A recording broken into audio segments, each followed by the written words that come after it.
उद्योग असेल, व्यापार असेल, इंटरनॅशनल फिनान्स सेंटर असेल, म्हणजे आंतरराष्ट्रीय वित्तीय केंद्र असेल, आमच्या जमीन, आमच्या जुमले, आमची प्रतिष्ठा, हे सगळं तोडायचं हे फक्त गुजराती व्यापार मंडळाच्या फायद्यासाठी.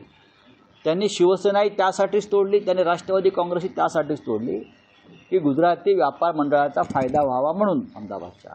त्याच्यामुळे आम्हाला भीती वाटते, जे जे वैभवाचं, जे जे प्रतिष्ठेचं आहे मुंबईतलं, ते सगळं जर हे उरडून घेणार असतील, नेणार असतील गुजरातला, तर काल देशाचे गृहमंत्री अमित शहा लालबागच्या राजाला दर्शनासाठी आले. आम्हाला भीती वाटली, हे पुढल्या वर्षी लालबागचा राजा अहमदाबादला किंवा गुजरातला ते घेऊन जाणार नाहीत ना. ही लोकांच्या मनातली भीती. अमित शहा इतके वेळा आले मुंबईत, आम्ही हा प्रश्न निर्माण केला होता का?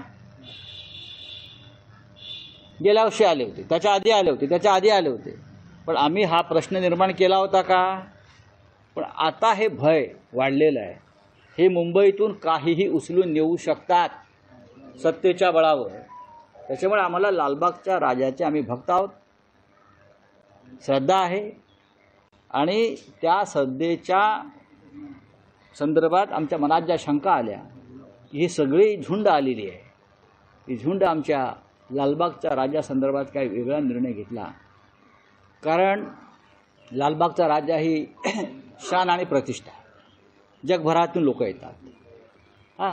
श्रीमंतीविषयी सोडून द्या, परवा कोणीतरी 17 कोटीचा मुकुट दिला, सोनं देवाला देतात म्हणून तो देव नाही, लाखो श्रद्धाळू तिकडे येतात म्हणून तो देव आहे. आणि हे भाग्य मुंबईतल्या दैवतांना मिळतं आहे. त्याच्यामुळे कोणाच्या पोटात दुखत असेल, त्याच्यामुळे देवच पळवायचे, काही होऊ शकतं. पण लक्षात घ्या, 105, आता काल ते काय म्हणाले की बॉम्बेचं मुंबई करण्यामागे त्यांचं योगदान आहे. मग आम्ही काय गोट्या खेळत होतो? शिवसेना प्रमुख बाळासाहेब ठाकरे इतके वर्ष बॉम्बेचं मुंबई व्हायलाच पाहिजे, पाट्या मराठीत व्हायलाच पाहिजे, ही जी आंदोलनं 50 वर्षापासून आम्ही केली सर्व स्तरावर, आमच्या काही इतर पक्षातल्या सहकाऱ्यांनी हा विषय कोर्टात नेला. हा विषय कोर्टात आमचे राम नाईकसुद्धा होते, PB सामंत होते, अनेक लोक होते याच्यामध्ये, या लढाईमध्ये सगळ्या पक्षाचे. आणि तुम्ही मुंबईला येता आणि बॉम्बेचं मुंबई मी केलं म्हणून सांगता, लोक काय विश्वास ठेवतील? आणि भारतीय जनता पक्ष लोक टाळ्या वाजवत आहेत मूर्खासारखे. 105 हुतात्म्यांच्या बलिदानातून ही मुंबई निर्माण झाली. हुतात्मे मराठी होते, आणि जेव्हा जेव्हा अशा प्रकारचा हल्ला होईल मुंबईवर, तेव्हा असंख्य हुतात्मे देण्याची क्षमता आजही या महाराष्ट्रात आणि शिवसेनेमध्ये आहे. असली शिवसेनेत, तुमच्या ढोंगी शिवसेनेत नाही, तुमच्या बगलेतल्या, बरं का, ती शिवसेना नाही, ते लाचार आहेत तुमचे. पण आमच्या शिवसेनेमध्ये अजूनही मुंबई आणि मराठी माणसासाठी बलिदान करण्याची तयारी आहे, हे त्यांनी लक्षात ठेवलं पाहिजे. सर, शिंदे गुट आप पर लगातार मुस्लिम तुष्टीकरण का आरोप लगाता है, लेकिन आप उन्हीं के विधायक जो मुस्लिम मोहल्लों में बुर्खा बांट रहे हैं, नकाब बांट रहे हैं. हाँ, अभी क्या है, उनके जो 40 विधायक हैं उनको भी बुर्खा बांट रहे हैं. उनको आने वाला चुनाव बुर्खा में लड़ना पड़ेगा, क्योंकि लोग जूते मारने वाले हैं उनको.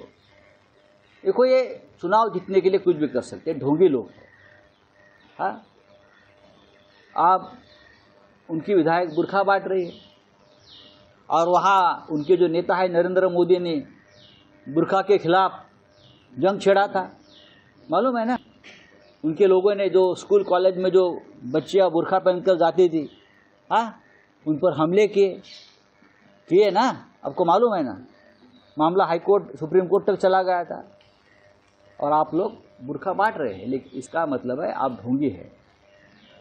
आप चुनाव जीतने के लिए किसी भी हद तक जा सकते हो.